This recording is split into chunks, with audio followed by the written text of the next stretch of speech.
நீங்க பாத்திருக்க சைனால இருக்க ஒரு ஸ்கூல்ல திடீர்னு ஒரு பொண்ணு அவர் கிளாஸ் ரூம்ல இருக்கப்பயே முயலா மாறிடுறாங்க. இதை பார்க்கவே மத்த பசங்களும் பயங்கர ஷாக் ஆகி அந்த இடத்த விட்டு ஓடி போயிடுறாங்க.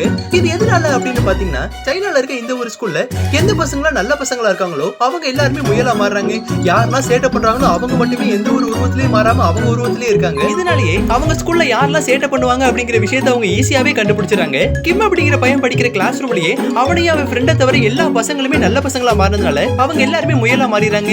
இவங்க 2 பேர் மட்டும் அதே மாதிரி இருந்ததுனால அவங்க பேரண்ட்ஸ் எல்லாரையுமே வர சொல்லி, இவங்க 2 பசங்க தான் எங்க ஸ்கூல்ல ரொம்ப சேட்டை பண்ணிக்கிட்டு இருக்காங்க, இப்படியே போச்சுன்னா அவங்க எங்க ஸ்கூலை விட்டு நிப்பாட்டிடுவோம்னு சொல்லி மிரட்ட ஆரம்பிக்கிறாங்க. இதை பார்க்கவே அவங்க அப்பா அம்மாக்கு ரொம்பவே கோவம் வந்து தன்னோட பையன் முயலா மாறணும்னு சொல்லி அவனுக்கு கேரட் மட்டுமே கொடுக்குறாங்க. கடைசியா பார்த்தா இவனை தவிர்த்துட்டு இவன் கூட இருந்த ஃப்ரெண்டும் ஒரு முயலா மாறிடுறான். நம்ம மட்டும் ஏன் கெட்ட பையனா இருக்கும்னு சொல்லி கிம்மும் ரொம்ப சோகமா ஃபீல் பண்ணவும் ஆரம்பிக்கிறான். ஒரு நாள் அவன் ஸ்கூல்ல இருந்து வெளியில வரப்போ ஒரு பொண்ணு அவனை கூப்பிட்டு நீயும் நல்ல பையனா மாறணும்னு சொல்லி அவனுக்கு ஒரு முயல் மாதிரி இருக்க ஒரு மாஸ்க் கொடுக்குறாங்க. அவனும் அந்த மாஸ்க் போட்டு அவங்க கிளாஸ் ரூம்குள்ள போறான். அவங்க கிளாஸ் டீச்சரும் கிம்ம பார்க்குமே நம்ம ஸ்கூல்ல எல்லாருமே நல்ல பசங்களா மாறிட்டாங்கன்னு எல்லாரும் பயங்கரமா கிளாப் பண்ணவும் ஆரம்பிக்கிறாங்க.